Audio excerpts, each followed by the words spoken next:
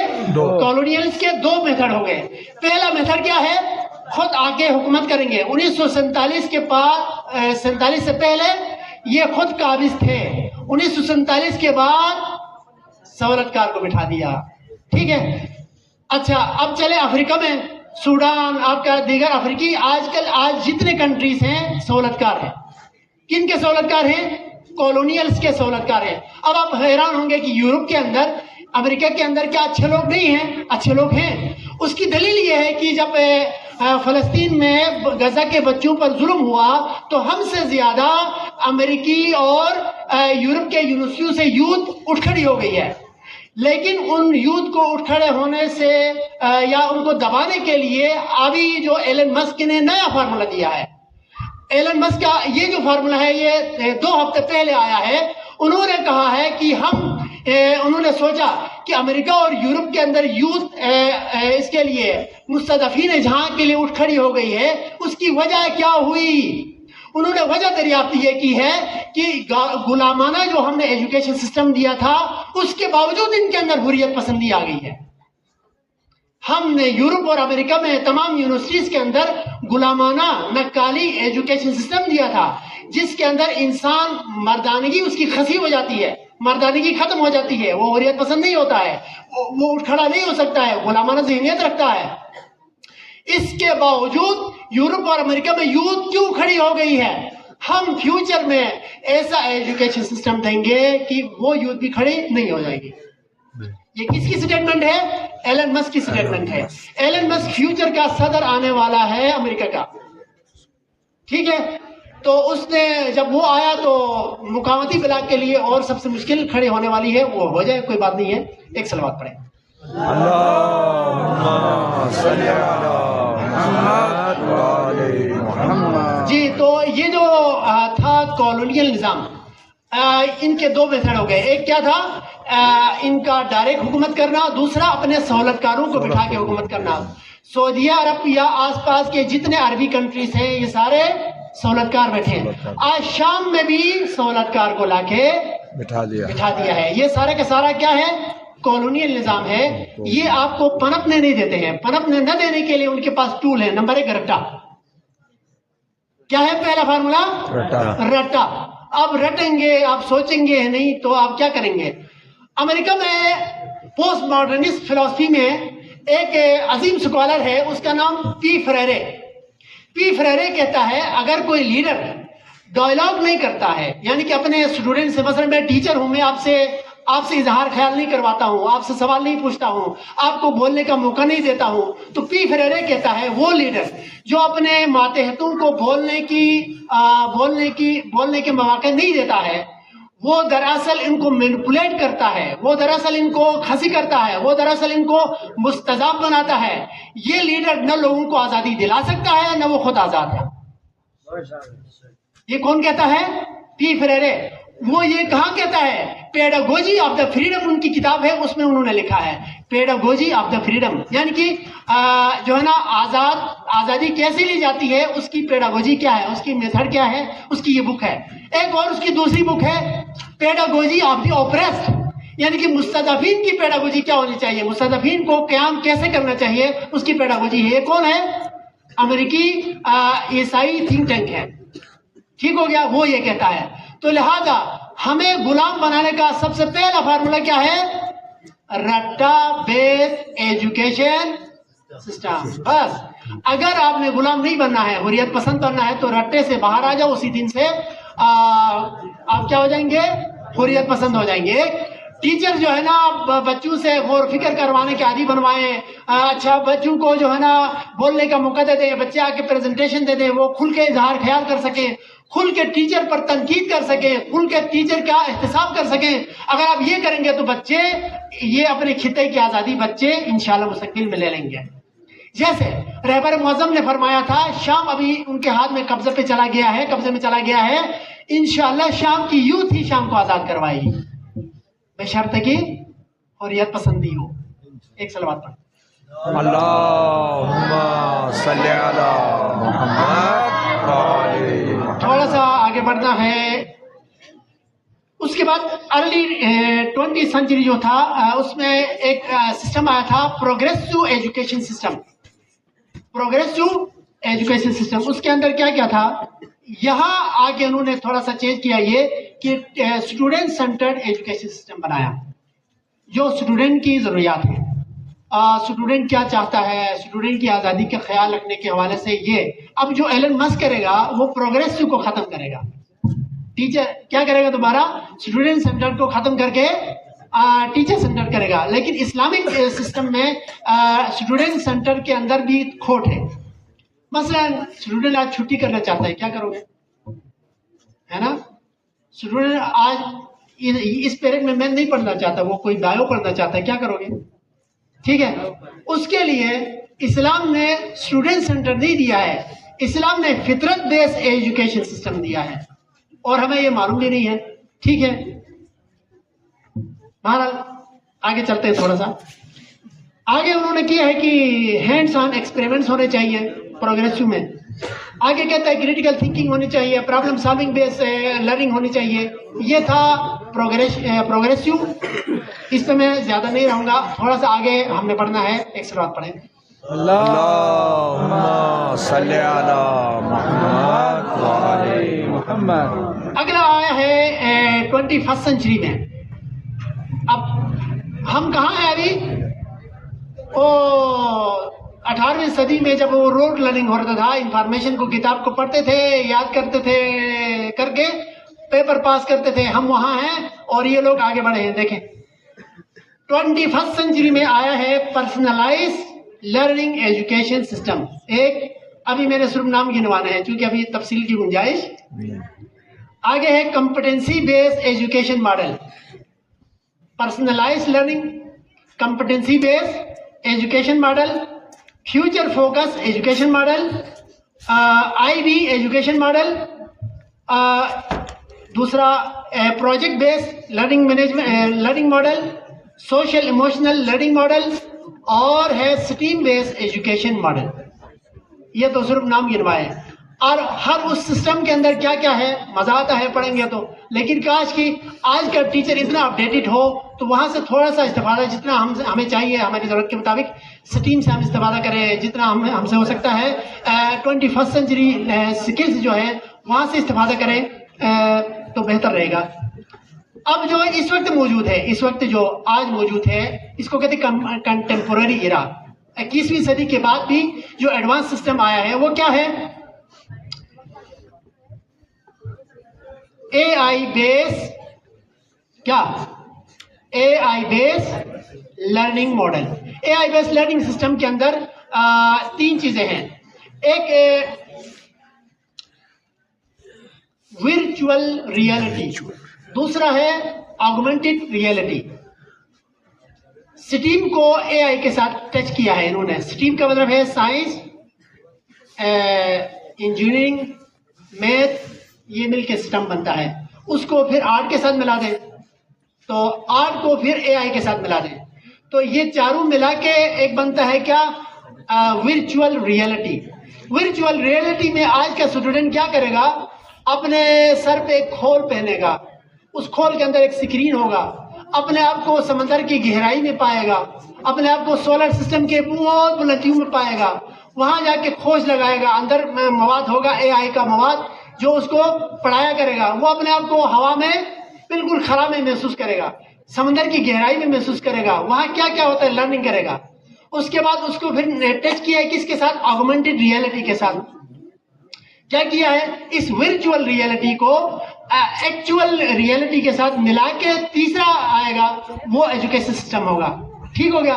اس کے بعد اے I model میں آگے کیا ہوگا، پھر اے آئی ماڈل میں آگے یہ ہوگا کہ ادھر مسلم بول رہا ہے، اس کی شکل ہے، آواز مسلم کی ہے، لیکن مسلم ادھر نہیں ہے. لیکچر میری شکل کا ایک بندہ ادھر میری آواز کے ساتھ لیکچر کر رہا ہوگا، اور ابھی تو یہ جب آئے گا نا تو سکول میں 2 ٹیچر رکھ کے بس پورا سکول چلا ہوا ہے کر کے، کسی کو رکھنے کی ضرورت نہیں ہے. وہ ایک روبوٹ کو کھڑا کرو، شکل وہی ہوگی، باقی سارا ایجوکیشن وہ دے کے چلا جائے گا. ٹھیک ہے، تو اسی طرح سے اے آئی بیس ایجوکیشن ماڈل، اس کے اندر بھی بہت سارے چیزیں ہیں. ابھی جو پچھلے دنوں انگلینڈ میں انہوں نے باقاعدہ کلاس روم کو اوپن کیا. کلاس روم ٹیچر لیس بک لیس انوائرمنٹ ہے. کیا ہے یہ؟ آج کا لیٹسٹ ایجوکیشن سسٹم ہے. یہ 2 ہفتہ 3 ہفتے پہلے میں نے دیکھا ہے، کہ ادھر جا کے نہیں دیکھا ہے، پھر آپ یہ نہ کہیں کہ اچھا وہ دیکھا ہے میڈیا میں. تو انگلینڈ کے اندر کلاس روم کھلا ہے، اسٹوڈنٹ ہے، ٹیچر نہیں ہے. تو یہ کیا ہوگا؟ ٹیچر لیس بک لیس لرننگ انوائرمنٹ. اب بچہ آزادی سے جو ٹاپک جب جیسا جو ٹاپک مرضی پڑھ لے، لیکن اس کو ایک سکول میں 2-3 جو کوآرڈینیٹر ہوں گے، وہ کوئی پرائمری کا ہوگا، کوئی مڈل کا کوآرڈینیٹر ہوگا، کوئی 2-3 کلاس ملا کے کوآرڈینیٹر بنائیں گے، بنا کے بچوں کو آزادی دیں گے، بس آپ نے پڑھنا ہے. لیکن ان کے لیے کیا کریں گے؟ مائل سٹونز کو جو ہے نا سٹیپ وائز کلیئر کریں گے. بچے آ کے خود اپنا مائل سٹون دیکھیں گے، وہ مائل سٹون اچیو کریں گے، نیکسٹ مائل سٹون کی طرف چلے جائیں گے، پورا آزادی ہو جائے گی. ویسے بھی آج کل class room is every where, knowledge is every where, book is every where, teacher is every where. ٹھیک ہے، تو یہ جب سسٹم آیا ہے، اور ہم کہاں کھڑے ہیں؟ رٹے میں. وہ 17ویں صدی والا رٹے میں ہم کھڑے ہیں. انہوں نے کتنا آگے تیز ترقی کیا ہے.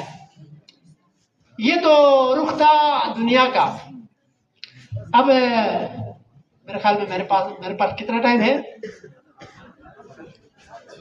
اچھا 10 منٹ ہے میرے پاس. ٹھیک ہے، ایک صلوات پڑھیں جلدی سے. اللہم صلی علی محمد وعلی محمد. اچھا، اب ہم نے کیا کرنا ہے؟ ہم نے اپنے لیے کچھ مائل سٹون طے کرنے ہیں. وہ مائل سٹون میں بتاتا ہوں، اور اس کے ساتھ اس کی اسٹریٹجی بتاتا ہوں. بات ختم. سب سے پہلے ہمارے پاس ہم نے چونکہ اس وقت جو مغرب ہے یا مغربی نظام یا کالونیل سے ہیں، ماشاءاللہ امریکہ میں 20ویں صدی کے بعد 21ویں صدی جب چل رہی تھی، تو جو پوسٹ ماڈرنسٹ کچھ فلاسفر تھے یا کچھ تھنک ٹینک تھے، وہ مل بیٹھ کے انہوں نے سوچنا شروع کیا، آخر ہم کب تک مستضعف بنتے رہیں گے، کب کالونیلز ہمارے اوپر حکومت کرتے رہیں گے. ہم ایسا کرتے ہیں کہ چھوٹے چھوٹے گروپ بنا کر ایجوکیشن پہ کام کریں گے. کچھ وقت کے بعد ان کالونیلز کو مار بگائیں گے. یہ انہوں نے تو بیٹھک کی ہے. اب ہم بھی بیٹھک کریں تو اچھی بات ہے. اگر ہم کریں تو کس میں کریں؟ تو قرآن ایک حل دیتا ہے، یا معاشر الجن والانس ان استطعتم ان تنفذوا من اقطار السماوات والارض. اے جنوں اور انسانوں، تم چاہو تو آسمان کے مداروں میں نفوذ کر سکتے ہو. بسم اللہ کرو.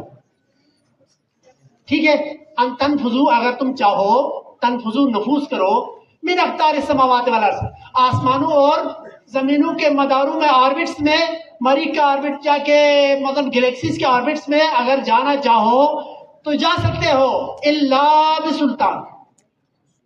شرط کیا رکھی ہے؟ سوائے سلطان کے باقی نہیں. اگر تمہارے پاس سلطان ہے تو تم جا سکتے ہو، اگر سلطان نہیں ہے تو تم نہیں جا سکتے ہو. اس کا مطلب ہے کہ خدا نے اپنی کائنات کی تسخیر کے لیے کوئی شرط نہیں رکھی ہے سوائے ایک کے، سلطان. اب یہ سلطان کیا ہے؟ امام علی سے پوچھا گیا، مولا سلطان کیا ہے؟ کہا العلم سلطان. کیا ہے؟ العلم سلطان. تو لہذا علم واحد راستہ ہے آگے بڑھنے کا. لیکن کون سا علم؟ علم 2 قسم کے ہیں.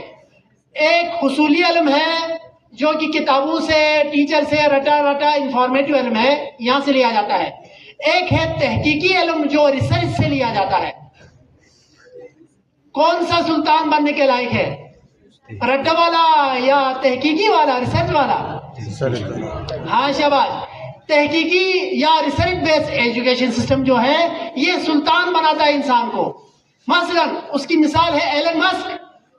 ایلن مسک کہتا ہے کہ میں چاند میں ایٹمی دھماکے کروں گا، ہائیڈروجن بم کے دھماکے کر کے پانی کو وجود دے دوں گا. ٹھیک ہے، پانی کو وجود دینے کا کہاں؟ مریخ میں، چاند میں پانی کو وجود دینے کا سوچ رہا ہے. کس کی وجہ سے؟ سلطان کی وجہ سے. اور وہ کیا کہتا ہے؟ ایلن مسک کہتا ہے میرے اسکول کے میرے بچے کوئی ڈیفینیشن یاد نہیں کریں گے. What is photosynthesis? Photosynthesis is the photosynthesis is the photosynthesis. نہیں کریں گے. What is transpiration? What is respiration? نہیں کریں گے. ڈیفینیشن کو یاد نہیں کریں گے. میں بچے کو پرابلم دوں گا حل کرے گا، پرابلم دوں گا حل کرے گا، پرابلم دوں گا حل کرے گا. وہ تو قرآن نے بھی دیا ہے. فَإِذَا فَرَغْتَ فَانْصَبْ وَإِلَىٰ رَبِّكَ فَارْغَب. ایک پرابلم سے فارغ ہو جاؤ، دوسرے پہ داخل ہو جاؤ. ایک چیلنج سے فارغ ہو جاؤ، دوسرے. ایک ایجنڈے سے فارغ ہو جاؤ، دوسرا ایجنڈے لے لو. ایک ایجنڈے سے فارغ ہو جاؤ، ایک مشکل سے فارغ ہو جاؤ، دوسری مشکل میں خود پڑھو، مگر خدا کی طرف رجوع رکھو. ٹھیک. تو کہتا ہے میں پرابلم دوں گا، بچے پرابلم حل کریں گے. اس پرابلم کو حل کرنے کے دوران وہ لیڈرشپ کوالٹی گین کریں گے، وہ ریسرچ کریں گے، اس مشکل کا حل تلاش کریں گے. تو میرے بچے مریخ تو کیا آگے سولر سسٹم کو تسخیر کریں گے. بے اور آپ لگاؤ رٹا. ٹھیک ہے، نمبر لے لو بہت سارے، نقل سے ہو، حرام سے ہو، حلال سے ہو. ٹھیک ہے، بنو ڈاکٹر. ڈاکٹر بن کے الٹراساؤنڈ بھی اپنی رکھو، لیبارٹری بھی اپنی رکھو، ایکس رے بھی اپنی رکھو. مریض جلال آباد سے ڈبہ بک کر کے جاتا ہے ادھر، سارا اسے چوش کر کے ڈبے والے کو کرایہ بھی نہیں ملتا ہے. ٹھیک ہے، ایسے ڈاکٹر بنو، مزہ آئے گا. ٹھیک ہو گیا، رٹا لگاؤ، مزے کرو، نمبر لے لو اور اچھے ایڈمیشن لے لو. اور ایلن مسک آپ کے اوپر کیا کرے گا؟ ڈاکٹر بنو، جو مرضی بنو، حکومت وہ کرے گا. حکومت اس کے پاس ہوتی ہے جو ریسرچ کرتا ہے. حکومت اس کے پاس ہوتی ہے جو آزاد ہوتا ہے، حریت پسند ہوتا ہے. رٹا لگانے والے آزاد نہیں ہوتے ہیں، رٹا لگانے والے رزق نہیں لیتے ہیں. ایک سلوات پڑھو. اللہم صلی علی محمد وآل محمد. ہم نے اب طے کیا کہ ہم رٹے کو خدا حافظ کہیں گے. وعدہ ہے میرے ساتھ؟ کوشش کریں گے ٹیچر بھی اور اسٹوڈنٹ بھی رٹے کو آہستہ آہستہ، ایک ساتھ نہیں، جذباتی نہ ہوں، آہستہ آہستہ ایک ساتھ. رٹے سے آزادی دراصل غلامی سے آزادی ہے. ٹھیک ہے، تو پہلا سٹیپ بھائی ہماری ملت کے لیے جو ایجوکیشن سسٹم ہوگا اس کو دھیرے دھیرے ترقی کرنے کے لیے جہاد علمی برائے، بولو، جہاد علمی برائے بقائے ملت. کیا ہے؟ ہاں، پہلا سٹیپ جہاد علمی برائے بقائے ملت. پہلے اگر آپ غور کرو، اس وقت ہماری شناس زبان ختم ہو رہی نہیں ہو رہی ہے؟ ہمارا کلچر ختم ہو رہا ہے نہیں ہو رہا ہے؟ دوسروں کے ویلیوز آ رہے نہیں آ رہے؟ پہلے اپنی بقا کی سوچو. ہمارا شناخت گئی، ہمارا کلچر گیا. گلگت بلتستان کا یہ کلچر ہے کہ صرف نتیجوں کے فت بھی، باقی سب کچھ گیا. ملت کی بقا کا پہلے سوچو. تو سب سے پہلا سٹیپ بنے گا ایسا نظام تعلیم جو ہماری ملت کو اس کی بقا کا ضامن ہو. تو لہذا جہاد علمی برائے بقائے ملت. نمبر 2، ہاں لیکن اس کی اسٹریٹجی کیا ہوگی؟ بقائے ملت، اس کے لیے دفاعی اسٹریٹجی ہوگی، جہاد قلبی کی دفاعی اسٹریٹجی. اس کی تفصیلات میں شیئر نہیں کروں گا، ٹائم نہیں ہے. دوسرا ہے کہ اگر ہم نے یہ کراس کیا، اپنے کلچر کو محفوظ کرنے میں کامیاب ہو گئے، اپنی زبان کو محفوظ کرنے میں کامیاب ہو گئے، اپنے ویلیوز جو اسلامی ویلیوز تھی ان کو محفوظ کرنے میں کامیاب ہو گئے، تو دوسرا ہے جہاد علمی برائے بیداری ملت. دوسرا بتاؤ، جہاد علمی برائے بیداری ملت. بیداری ملت میں یہ ہوگا کہ مثلا اوشکن داس، جلال آباد، گنیور یا آس پاس مل کے انہوں نے اپنی بقا کو ثابت کیا تو لوگ کہیں گے یار واقعی انہوں نے اچھا کام کیا، انہوں نے اپنے کلچر کو کم از کم باقی رکھا ہے، انہوں نے اپنی زبان کو باقی رکھا ہے، انہوں نے یہ چیز کو باقی رکھا ہے، انہوں نے اسلامی ویلیوز کو باقی رکھا ہے. یہ زبردست، یہ قابل تقلید ہے. لوگ بھی بیدار ہو جائیں گے. اس کے لیے جو اسٹریٹجی ہوگی وہ کیا ہوگی؟ آگاہی اسٹریٹجی. پہلی کون سی تھی؟ دفاعی اسٹریٹجی.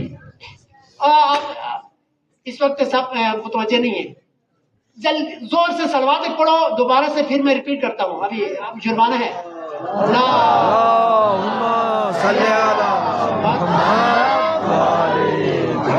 اچھا، ہم ہم نے طے کیا کہ ہم رٹا سے آزاد ہو جائیں گے، لیکن رٹا سے آزاد ہونے کے بعد پہلا اسٹیپ کیا تھا؟ جہاد علمی کس کو یاد ہے؟ جہاد علمی برائے جہاد علمی برائے ملت، بقائے ملت۔ دوسرا بقائے ملت کے لیے اسٹریٹجی، دفاعی اسٹریٹجی، قلبی دفاعی اسٹریٹجی۔ دوسرا ہے کیا؟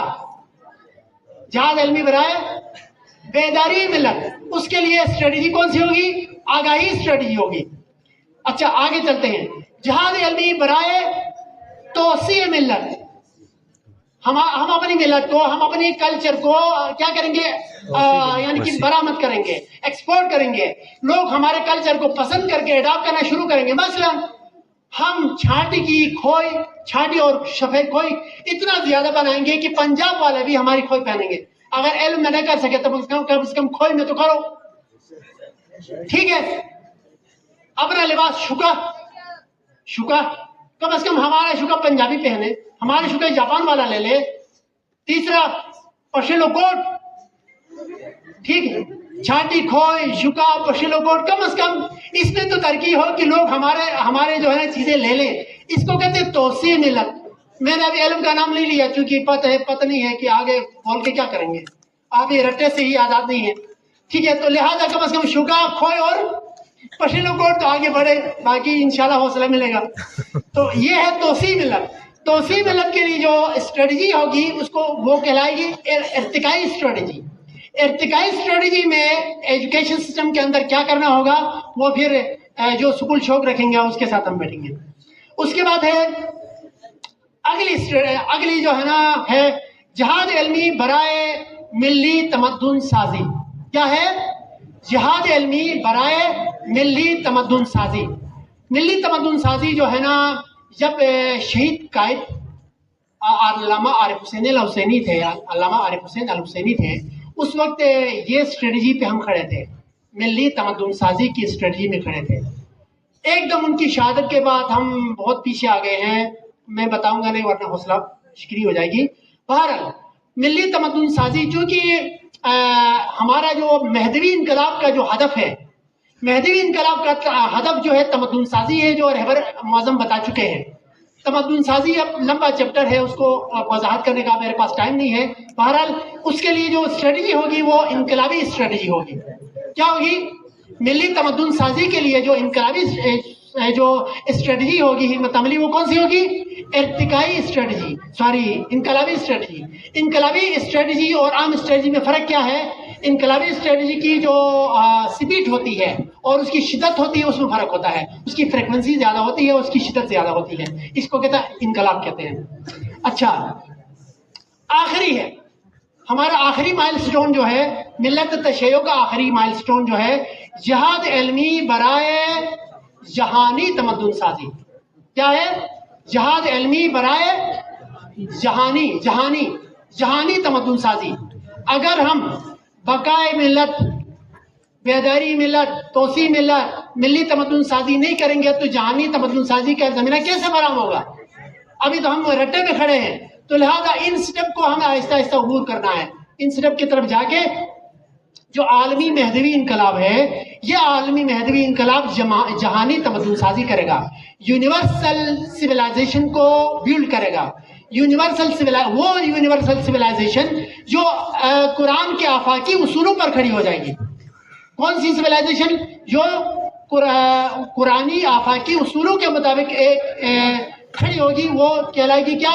Universal civilisation. تو لہذا اس کے لیے ہوگی مثالی اسٹریٹجی۔ مثالی کا مطلب ہے آئیڈیل اسٹریٹجی۔ بس 2 یا 3 منٹ ہے، کیا کوئی گڑبڑ ہو گیا؟ گہما گرمی ہے کیوں ہے؟ ایک سلوات پڑھیں۔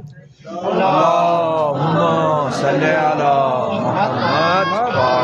محمد۔ اچھا یہ جو ہم نے مائل سٹیپ بنا دیے 4-5 مائل سٹیپ، ان میں بنیادی کام 3 ہی کرنے کے ہیں۔ کیا؟ جتنے ہم نے مائل سٹون سیٹ کیے ہیں ان میں بنیادی کام 3 ہے جو کرنے کے ہیں۔ ہاں ان کی شدت میں، ان کی فریکوینسی میں فرق کے حساب سے ہم آگے بڑھیں گے۔ پہلا کام ہے ریسرچ بیس ایجوکیشن سسٹم۔ کیا ہے؟ ریسرچ بیس ایجوکیشن سسٹم۔